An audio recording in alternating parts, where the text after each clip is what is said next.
तो आज जो कहानी मैं सुनाने वाला हूं वो हमें एक सब्सक्राइबर ने भेजी है। और ये कोई मामूली हॉरर स्टोरी नहीं है।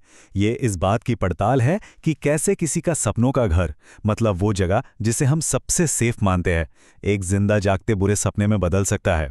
तो चलिए मेरे साथ और समझते हैं कि आखिर रुद्र और समारिया के साथ फ्लैट नंबर 1302 में ऐसा क्या हुआ था।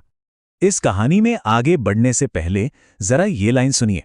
अगर यहां पर रहना है तो हमारे नियम कानून होंगे। सोचकर देखिए, आप अपने ही घर में हो और कोई अनदेखी ताकत, कोई एंटिटी आपसे ये कहे, क्या करेंगे आप?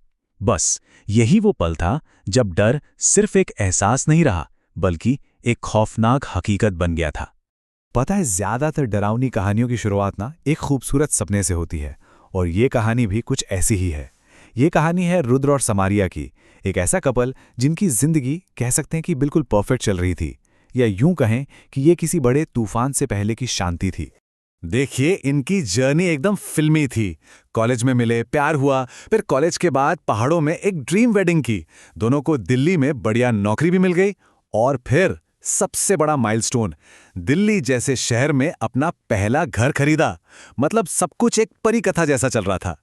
और हम सब जानते हैं, ऐसी कहानियों में अगला मोड़ ही सबसे खतरनाक होता है। तो उन्होंने दिल्ली की एक बहुत ही पॉश सोसाइटी में ये घर लिया। फ्लैट नंबर था 1302 और मंजिल 13वीं। अब देखिए, ये तो एक क्लासिक हॉरर सेटअप है। नंबर 13 का जिक्र होना कोई इत्तेफाक तो नहीं हो सकता है ना। ये तो जैसे आने वाले खतरे का एक छोटा सा इशारा था। खैर, नए घर में शिफ्ट होने की खुशी ज्यादा दिन तक टिक नहीं पाई। बहुत जल्द उस खूबसूरत से घर की शांति को रात के अंधेरे में होने वाली अजीब और बेचैन कर देने वाली घटनाओं ने भंग करना शुरू कर दिया। पहली अजीब घटना।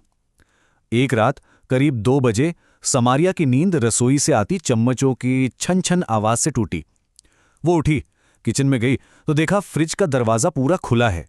मसालों के डिब्बे खुले पड़े हैं, चम्मच यहां वहां बिखरे हैं, और अंदर एक अजीब सी ठंडी हवा का झोंका महसूस हुआ। देखिए, ऐसी चीजें हमेशा छोटी छोटी ही शुरू होती हैं, इतनी छोटी कि आपका दिमाग उसे वहम मान के खारिज कर दे।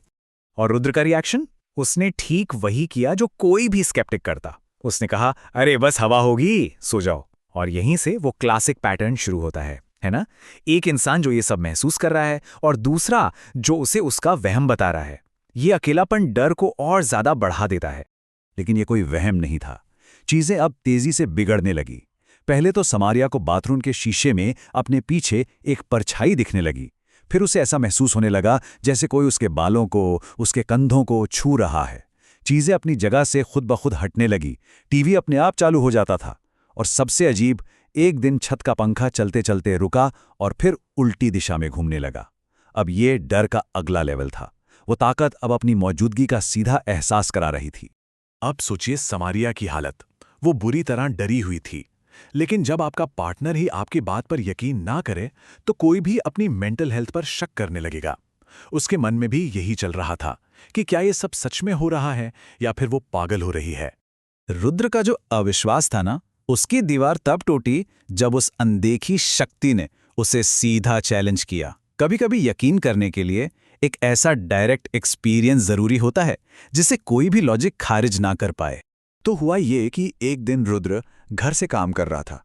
अचानक उसने महसूस किया कि उसकी ऑफिस की कुर्सी अपने आप पीछे खिसक गई, और कोई हल्का फुल्का नहीं, बल्कि डेस्क से पूरे 1 हाथ की दूरी तक, पूरी ताकत से, जैसे किसी ने उसे खींचा हो। ये हवा का झोंका नहीं था, ये एक सीधा और साफ मैसेज था। बस उस एक पल में रुद्र का पूरा नजरिया बदल गया। जो वो पहले कहता था, तुम बस वहम कर रहे हो, अब उसे पता चल गया था, मेरी पत्नी झूठ नहीं बोल रही थी। उसे अचानक वो सारी रातें याद आ गई जब उसे बिस्तर के किनारे किसी के बैठने का एहसास होता था, जिसे वो हमेशा सपना समझकर इग्नोर कर देता था। और जैसे ही रुद्र और समारिया दोनों इस सच को मान चुके थे, उस ताकत ने भी मानो अपना पर्दा हटा लिया। अब लुकाछिपी का खेल खत्म। अब बारी थी आमने सामने की। उस रात की शुरुआत हुई एक पावर कट से, और अजीब बात यह थी कि बिजली सिर्फ उन्हीं के फ्लैट की गई थी। रुद्र एक मोमबत्ती लेकर फ्यूज बॉक्स चेक करने गया। तभी उसने नोटिस किया कि मोमबत्ती की लौ बिना किसी हवा के बहुत तेजी से फड़फड़ा रही थी, जैसे कोई उसे फूंक मारकर बुझाने की कोशिश कर रहा हो। रुद्र ने घबराकर जैसे ही पीछे मुड़कर देखा तो उस मोमबत्ती की रोशनी में दीवार पर दो साए बन रहे थे, एक आदमी का और एक औरत का, जबकि कमरे में उन दोनों के अलावा और कोई भी नहीं था। ये देखते ही वो दोनों चीखते हुए मेन डोर की तरफ भागे, लेकिन उनके पहुंचने से पहले ही दरवाजा एक जोरदार धमाके के साथ स्लैम बंद हो गया और ठीक उसी पल घर की लाइट भी वापस आ गई। ये सब कुछ एक सोची समझी प्लानिंग लग रही थी, उन्हें डराने की। और फिर उसी रात असली खौफ सामने आया। जब उनकी नींद खुली तो उन्होंने देखा कि कमरे में एक डरावना, जख्मी चेहरे वाला साया खड़ा है और उसने एक कांपती हुई आवाज में कहा, अगर यहां पर रहना है तो हमारे नियम कानून होंगे। ये सुनते ही रुद्र और समारिया दोनों डर के मारे बेहोश हो गए। इस भयानक घटना के बाद तो कोई शक ही नहीं बचा था। उन्हें पता था कि वो उस घर में अकेले नहीं हैं। अब उन्हें जवाब चाहिए थे, तो वो पड़ोस में रहने वाली एक बुजुर्ग महिला के पास पहुंचे और वहां उन्हें फ्लैट 1302 का वो काला सच पता चला जो उनसे छुपाया गया था। उस महिला ने बताया कि उनसे पहले उस फ्लैट में एक कपल रहता था। वो लोग किसी से मिलते जुलते नहीं थे, एकदम अकेले रहते थे। फिर एक दिन फ्लैट से बहुत तेज बदबू आने लगी। जब दरवाज़ा तोड़ा गया तो अंदर दोनों की लाशें मिली। पता चला कि उन्हें मरे हुए 15 दिन से ज़्यादा हो चुके थे। देखिए, यही बैक स्टोरी है जो इन घटनाओं को और भी डरावना बना देती है। अब उस अनदेखी ताकत का एक दुखद पास्ट था। अब रुद्र और समारिया के सामने पूरी तस्वीर साफ थी। उन्होंने फौरन वो घर खाली करने का फैसला कर लिया। लेकिन उस घर पर कब्जा कर चुकी वो आत्माएं उन्हें इतनी आसानी से भला कैसे जाने देती? हुआ ये कि जैसे ही वो सामान लेकर लिफ्ट में घुसे, लिफ्ट बीच रास्ते में ही बंद हो गई। एकदम अंधेरा छा गया और फिर उसी अंधेरे में समारिया के कान में एक ठंडी, फुसफुसाती हुई आवाज आई, तुम यहां से नहीं जा सकते, ये तुम्हारा घर भी तो है। ये एक तरह से हक जताने की कोशिश थी। जैसे तैसे गार्ड ने उन्हें लिफ्ट से बाहर निकाला।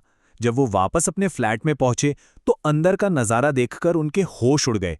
हर एक चीज तोड़ दी गई थी, फेंक दी गई थी। कपड़े अलमारियों से फाड़कर बाहर निकाल दिए गए थे। नल खुले थे और पूरे फर्श पर पानी भरा हुआ था।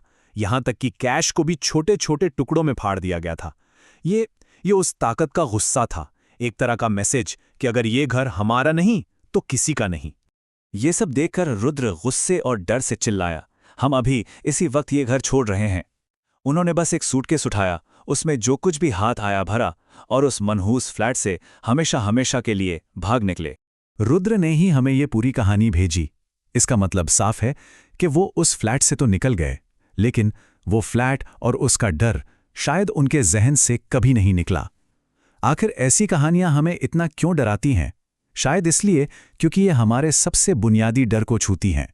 अपनी सबसे सेफ जगह, अपने घर में ही अनसेफ हो जाने का डर। ये हमें याद दिलाती हैं कि शायद कुछ चीज़ें लॉजिक और साइंस के दायरे से बाहर भी होती हैं। इस बारे